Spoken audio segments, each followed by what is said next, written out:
السلام عليكم خواتاتي، كي راكم؟ الحمد لله، انا راني غايه وانتوما صافا شويه الحمد لله. مهم خواتاتي، اليوم جبت لكم وصفه ولا اروع، سهله. جبت لكم كيكه في المقلاة. هذه باش نتفكروا بها خواتاتنا اللي غادي يروحوا يكومبو في البحر، ولا راكم عارفين رانا مع ابواب الصيف. كاين اللي تكري دار ما صيبش الفوق وترغبن باش تدي الفوق تاعها معاها وكاع، ولا تاني البناتنا الشيرات اللي يقروا في الجامعه، راكم عارفين يبغوا كاش تحليه ولا حاجه يتقهووا بها ولا وما عندهمش الفوق. هذه كيكه في المقلاة ولا اروع خواتاتي. شوفي جربوها، تجي هشيشه ولا اروع. المهم الوصفه راهي مكتوبه في الفيديو مع الصوره، فرجه ممتعه.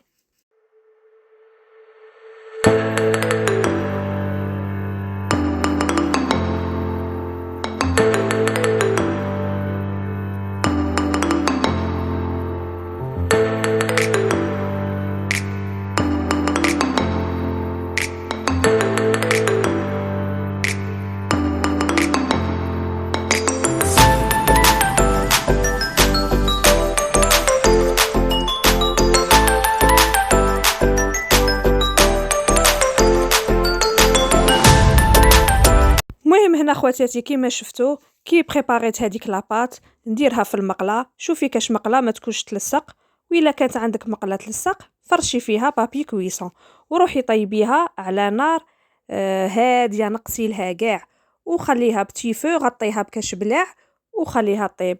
كي غادي واحد 5 مينوت 10 مينوت طيب بالخف. طريقه سهله وطيب بالخف وفي نفس الوقت بنينه، تاكلوها بالصحه والراحه.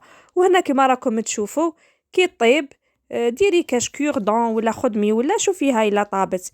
كي تشوفيها طابت سقيها بكاس تاع حليب وروحي طليها بكاش باتا تارتيني اللي عندك نيمبورت، ولا ما كاش عندك تنجمي تاني دوبي شوكولا، اي شوكولا عندك، تبغي نوار تبغي اولي، وروحي ديريها من الفوق وقدميها بالصحة والراحة. هذه هي وصفة اليوم خواتاتي، ان شاء الله تكون عجبتكم، وما تنسوناش من الجيم والاشتراك. مع السلامة.